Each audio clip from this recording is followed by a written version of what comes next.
Japan की तट रेखा 17,000 मील लंबी फैली हुई है। यहाँ देख सकते हैं कि किसी देश के पास तट रेखा होना कितना महत्वपूर्ण है। अगर हम भारत से इसकी तुलना करते हैं तो भारत में 3,500 मील लंबी भारत की तट रेखा है। तो इससे लगभग 5 गुनी तट रेखा जापान के पास उपलब्ध है। यहाँ का प्राकृतिक धरातल ऐसा है कि देखिए, सबसे पूरे जापान के चारों ओर, क्योंकि समुद्र के अंदर है, द्वीपीय स्थिति है और चारों तरफ तट रेखा, और सबसे महत्वपूर्ण है कि इसकी तट रेखा काफी कटी हुई है और जापान को इसका भरपूर फायदा मिलता है। यहाँ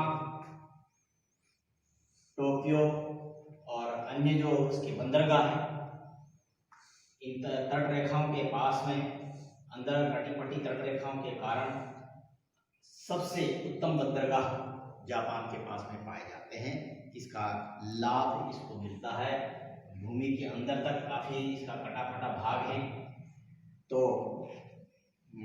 इसकी तट रेखा का इसको लाभ है। यहाँ की नदियां हैं एस्चुअरी बनाती हैं अर्थात सीधी समुद्र में गिर जाती हैं। तो उसके तट जो दलदली भाग है वो काफी कम है, इसलिए मिट्टी का जमाव नहीं होता है और उत्तम प्रकार के बंदरगाह इसमें पाए जाते हैं। तो इसकी तट रेखाएं भी 3 प्रकार से बनी हुई है। सबसे पहला सब्सिडेंस के कारण होता है, धसाव के कारण बनी तट रेखाएं।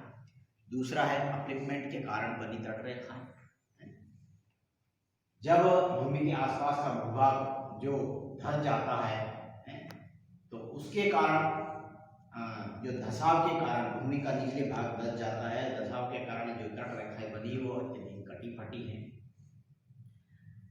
और जो अपलिफ्टमेंट के कारण, धरातल के उठाव के कारण जो तट रेखाएं बनी है वो सीढ़ी नुमा ढाल के रूप में पाई जाती हैं और इसके चबूतरों के मध्य बीज पाए जाते हैं इसके। तो इस तरह से उत्तरी पूर्वी प्रदेश जहाँ तट भाग उठाव हुआ है, परिणाम है कि यहाँ तरंग निर्मित रेतीले भाग सीढ़ीदार स्वरूप मिलते हैं। ये नॉर्थ ईस्ट वाला पार्ट है। इसके बाद मध्यवर्ती भाग जहाँ उठाव एवं धसाव दोनों होते हैं। जापान का जो मिडिल पार्ट है, जो अपलिफ्टमेंट भी हुआ है और सब्सिडेंस भी हुआ है, दोनों हुए हैं। दक्षिण पश्चिम भाग मुख्यतः भीतरी सागर के तटवर्ती क्षेत्र, उत्तरी पश्चिमी क्यूशू, ये क्यूशू है, नॉर्थ वेस्ट का जो भाग है। तो क्यूशू जहां धसाव के स्पष्ट प्रमाण मिलते हैं, तट रेखा पूरी जापान की अनियमित है। इस प्रकार से अगर हम जापान में भूकंपों की बात करते हैं तो जापान में होक्काइडो में सर्वाधिक भूकंप क्षेत्र है। होक्काइडो द्वीप की इशिकारी निचला प्रदेश, ये इशिकारी का जो निचला प्रदेश है उत्तर में नहीं, यहाँ पर सर्वाधिक भूकंप है। इसके बाद दूसरा है ओसामेटा घाटी एवं फ्यूजी क्षेत्र। ओसाका के बीवा झील होते हुए तो सुरुगा तक भीतरी सागर का पश्चिमी भाग, उत्तरी क्यूशू में नासु ज्वालामुखी क्षेत्र है। ये जो क्यूशू क्षेत्र है तो उसका उत्तरी भाग है जो उसमें नासु ज्वालामुखी क्षेत्र आता है क्यूशू। जापान सागर का तटवर्ती प्रदेश और पूर्व में महाद्वीपीय चबूतरा जापानी गर्भ के सारे इसके क्षेत्र में आता है। अब हम जापान की जो पहले आपकी जलवायु के बारे में मैंने बता दिया था, वायु राशियों के बारे में बता रहा था, जिसमें क्षेत्रीय पछुआ पवनें, पश्चिमी पछुआ पवनें और उष्णकटिबंधीय पूर्वा पवनों के प्रभाव में ये जापान रहता है। तैथा और चक्रवात, तो निस्संदेह जापान की अधिकतर वर्षा जो दक्षिण पश्चिमी सामुद्रिक विषुवत रेखीय उष्णकटिबंधीय चक्रवात जो, क्योंकि जापान 30 डिग्री से 45 डिग्री अक्षांशों के मध्य में स्थित है, तो गर्मियों में यहाँ पर मानसूनी चक्रवात जिसको हम कह सकते हैं, ये चक्रवात चलता है। यहाँ पर ठंडे ध्रुवीय पवनों के कारण, यहाँ पर पछुआ पवनों के प्रभाव में ये चक्रवात चलते हैं, तो यहाँ इसकी वर्षा होती है, लेकिन सर्दियों में इसकी वर्षा कम होती है। फिर भी ये चक्रवात है जो ये जापान सागर है और वहाँ से कुछ वर्षा ले लेते हैं और इसमें वर्षा करते हैं। ये बात हुई थी हमारी। इसके बाद हम धाराओं की बात करते हैं कि समुद्री जल धाराएं किस प्रकार से जापान को प्रभावित करती है। सबसे पहले हम क्यूरोसिवो, दो प्रकार की विशेष प्रकार की धाराएं हैं, क्यूरोसिवो और ओखोटस की धारा। क्यूरोसिवो ये भूमध्य रेखा से उत्पन्न होती हैं और यहाँ पर ये जब भूमध्य रेखा से आती हैं तो ये मेन धारा है और यहाँ से ये सुषिमा जलडमरू मध्य है और सुषिमा जलडमरू मध्य से दो दिशाओं में बढ़ जाती है। एक छोटी धारा इधर चली जाती है और दूसरी ये धारा है क्यूरोसिवो की, यहाँ चली जाती है टोक्यो की। इस प्रकार से ये धारा चली जाती है, क्यूरोसिवो की धारा, सुषिमा और क्यूरोसिवो की धारा। सुषिमा ये उत्तरी पश्चिमी तट को ये यहाँ पर ये गर्म करती है इस प्रदेश को इस प्रकार से, और ये है जो इसकी पूर्वी तट की ओर जाती है। दूसरी ओर तो ये पूरा जो भाग है इसको ये गर्म रखने का काम करती है क्यूरोसिवो जापान में। और दूसरी यहाँ पर ओखोटस की धारा आती है, ये ठंडी धारा है, इसको हम डैश लाइन से कर देते हैं। ये ओखोटस की धारा है, ये ठंडी धारा है, क्यूराइल की गर्म धारा है। ये दोनों टोक्यो के आसपास मिलती है।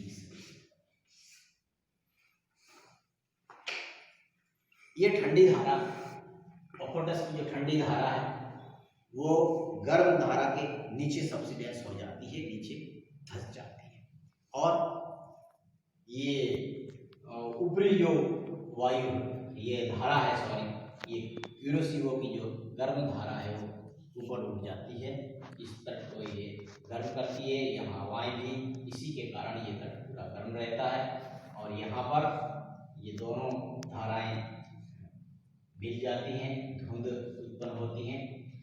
तो इस तरह सर्दियों में भी इस क्यूरोसिवो धारा के कारण ही ये ऊपर से ओखोटस धारा ठंडी वायु राशियां भी यहाँ प्रवेश करती है, लेकिन इस क्यूरोसिवो की धारा के कारण ये जापान गर्म रहता है।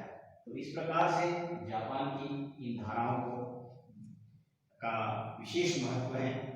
तो इन्हीं सर्दियों में भी ये क्यूरोसिवो की धारा के कारण ही इसका जो पूर्वी तट है बहुत ही सुहावना रहता है। और ये जो ओखोटस की धारा है यह बहुत अधिक ही गर्म धारा है और गर्मी में बहुत ज़्यादा तापमान बढ़ा देती है, लेकिन इसके तापमान को भी ये ओखोटस की जो ठंडी धारा है वो गर्मियों में इसकी तापमान को कम कर देती है। तो किसी भी देश की तटरेखा और उसकी धाराओं का विशेष महत्व होता है। तापक्रम हम देखते हैं, तो तापक्रम में भी इसी जापान से जैसे जैसे हम दक्षिणी जापान है और दक्षिणी जापान से हम उत्तर की ओर जाएंगे, तापमान की मात्रा कम होती जाती है। यहाँ पर कम तापमान होते हैं ध्रुवीय स्थिति में के कारण 45 डिग्री अक्षांश के आसपास है, और धीरे धीरे हम दक्षिण की ओर आते हैं तो तापमान बढ़ते जाते हैं और गर्मियों में यहाँ पर अत्यधिक तापमान रहते हैं। ये टोक्यो और आसपास से असहनीय तापमान हो जाते हैं कभी कभी। तो इस प्रकार से जापान का जो धरातल है, यहाँ के ज्वालामुखी और यहाँ के भूकंप ने यहाँ के धरातल को काफी ज्यादा प्रभावित किया है।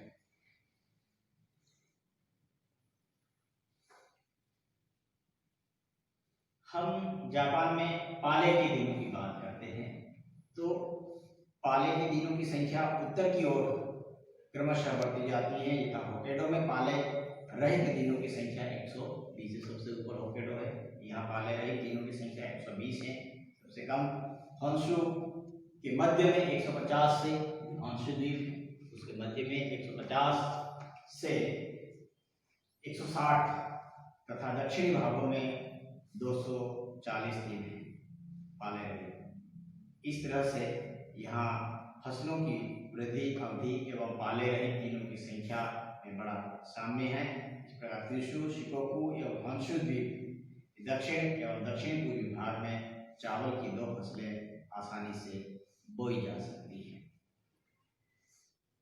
यहाँ पर जापान में विशेषकर जो कछारी मिट्टी है उसमें चावल की पैदावार होती है, लेकिन लंबे समय से यहाँ पर एक ही प्रकार की खेती की जाती है इस कछारी मिट्टी में भी। और दूसरा है, जहाँ इन नदियों का पानी जो भरा रह जाता है उस मिट्टी में रेह उत्पन्न हो जाती है। तो ऐसी स्थिति में यहाँ फसलों के लिए चावल की फसलों के लिए कई केमिकल्स हैं, रासायनिक खाद का उपयोग किया जाता है। विशेषकर यहाँ पर मछलियों की खाद का उपयोग किया जाता है इस चावल की पैदावार को बढ़ाने के लिए। और दलदली भागों को सूखा करके भी कुछ यहाँ पर फसलें तैयार की जाती हैं। तो इस प्रकार से जापान के धरातल और जापान की स्थिति और वहाँ की धाराओं का प्रभाव के बारे में हमने आज सीखा। Thank you.